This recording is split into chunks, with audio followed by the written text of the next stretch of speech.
Hai, saya Andreas Bordes. Dan pada podcast kali ini saya mau ngebahas satu pertanyaan yang masuk di salah satu survei di Instagram Story @selfdevpodcast beberapa waktu lalu ya. Jadi saya share kalau misalnya saat ini itu lagi ada World Mental Health Day gitu ya. Jadi hari kesehatan mental di dunia gitu. Dan saya bilang saya akan share di bulan Oktober ini sampai akhir bulan Oktober ini konten-konten yang masuk di DM tersebut ya tentang kesehatan mental dan lain-lainnya ya.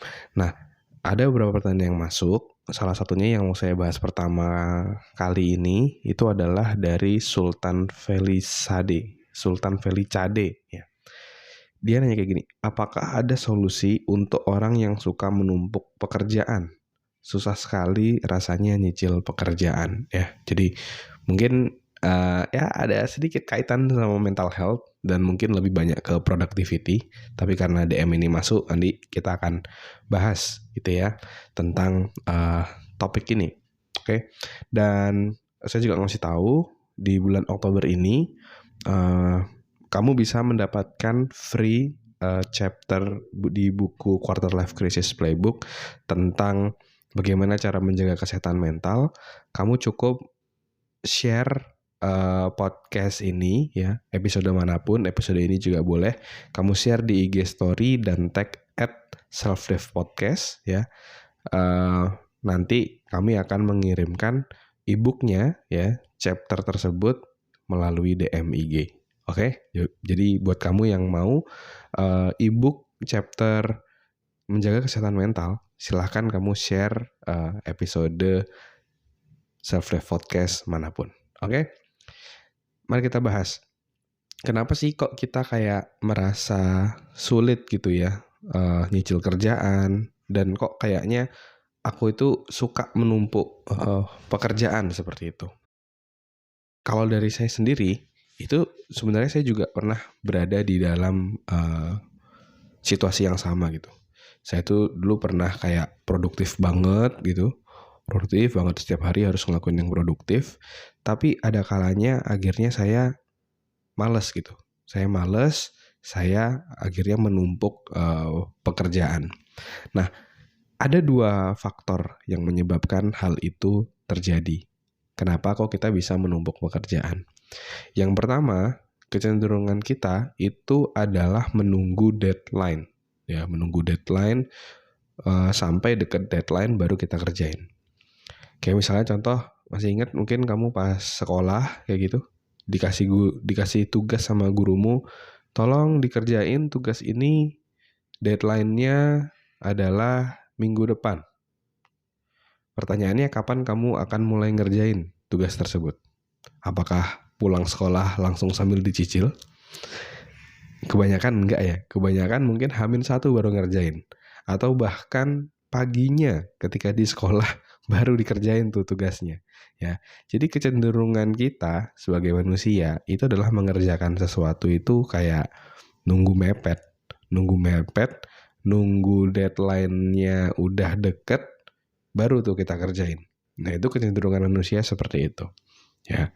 Nah, jadi ketika waktu itu saya sering menunda-nunda pekerjaan, sering sampai nunggu mepet deadline, dan akhirnya saya waktu itu belajar dari salah satu buku dari Tim Ferriss ya, Timothy Ferriss, salah satu podcaster juga. Di bukunya The 4-Hour Workweek, dia bilang bahwa ada yang namanya Parkinson Law, di mana kita cenderung menyelesaikan sesuatu itu sesuai dengan deadline yang kita berikan. Ya, kalau kita memberikan deadline ke diri kita seminggu lagi, ya udah benar seminggu baru selesai. Kalau kita memberikan deadline ke diri kita hari ini harus selesai, biasanya di ujung hari baru selesai. Kalau kita memberikan deadline ke diri kita, oke, saya mau fokus selama 25 menit ke depan untuk mengerjakan tugas ini, saya akan tutup semua distraction, saya akan fokus, dan ternyata benar, bisa selesai dalam waktu 25 menit. Kita cenderung menyelesaikan sesuatu sesuai dengan porsi yang kita berikan untuk tugas tersebut ya. Jadi untuk bisa mengatasi rasa menunda pekerjaan dan sampai akhirnya tugas menumpuk, yang pertama adalah berikan deadline pada dirimu sendiri ya.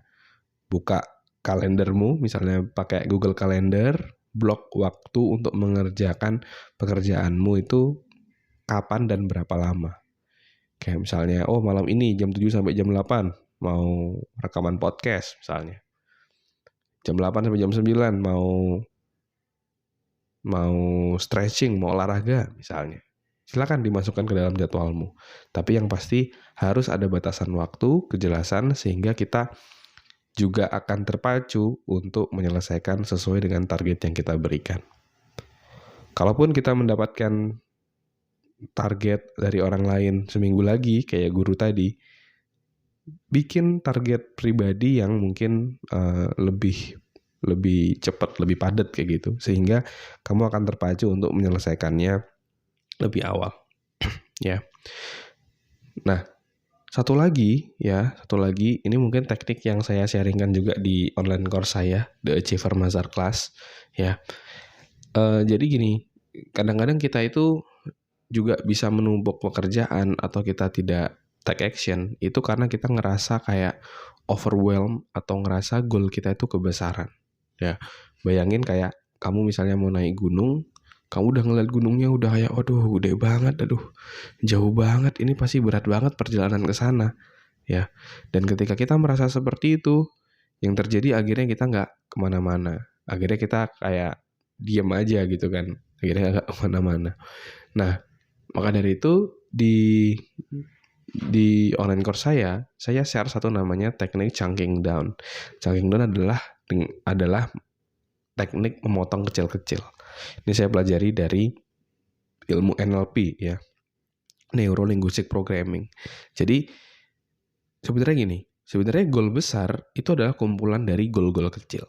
Ya, kalau kita hanya berfokus pada goal besar, kita mau naik gunung, itu pasti kita sendiri yang akan overwhelm. Maka dari itu, daripada fokus pada ke gunungnya, ya, yang mungkin perjalanannya jauh, ya, kamu potong kecil-kecil goalnya. Dalam pikiranmu fokus pada keberhasilan kecil. Kayak aku harus ke pos ini dulu, aku harus ke pos itu dulu. Sehingga lama-kelamaan akhirnya tidak terasa sampai gitu di puncak gunung. Ya, tapi kalau kita fokusnya udah kayak secara menyeluruh, kayak perjalanannya jauh banget, berat banget, ya akhirnya kita nggak jalan, menumpuk, dan kita nggak berprogres apa-apa. Ya, kayak misalnya contoh dulu saya waktu itu kan mau bikin training tuh ketika kuliah, dan saya masih baru di Surabaya, masih merantau. Terus apa yang saya lakukan? Ya saya chunking down gitu. Karena awalnya saya merasa kayaknya sulit banget deh. Baru pertama kali ke Surabaya mau bikin public training, yang datang siapa, marketingnya gimana, materinya apa. Saya bingung gitu. Akhirnya saya ambil satu buah kertas A4 saya bikin mind map di tengah, dari tengah ya. Kalau bikin mind map kan dari tengah terus mulai bercabang, saya bikin cabangnya, saya potong kecil-kecil goalnya. Marketing, promonya apa kata-katanya, promonya di channel apa, waktu itu di Facebook gitu ya, di BBM, dulu kan lagi zaman BlackBerry Messenger, mungkin ada yang ngalamin nggak BlackBerry. Terus materi, apa aja yang mau saya sampaikan, terus misalnya tempat, saya harus survei kemana aja. Nah, ketika saya udah membreakdown goal saya menjadi kecil-kecil, goal kecil, selanjutnya saya memberikan deadline juga, kapan saya akan melakukan itu. Kayak misalnya contoh, bikin copywriting untuk marketing, untuk promo, kapan? Untuk bikin materi, kapan?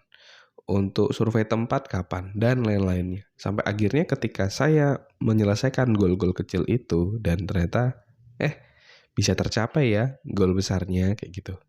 Dan ketika menjalaninya pun juga jadi lebih enjoy. Kenapa? Karena kita fokusnya pada hal-hal kecil tadi, ya, tapi berdampak besar. Ya, hal-hal kecil yang kalau kita lakukan, kita kumpulkan, itu akhirnya menjadi kesuksesan besar yang kita inginkan. Oke? Mungkin itu dulu sharing kali ini ya. Thank you pertanyaan yang udah diberikan. Semoga podcast ini bisa menjawab ya. Dan sekali lagi buat kamu yang mau free chapter menjaga kesehatan mental dari buku Quarter Life Crisis Playbook ya, kamu silakan share salah satu episode podcast pengembangan diri. Nanti kami akan share e-booknya via DM Instagram @selfdevpodcast ya. Jadi di-share di Instagram story, jangan lupa tag atau mention @selfdevpodcast. Thank you semuanya udah dengerin. Never stop learning because life never stop teaching.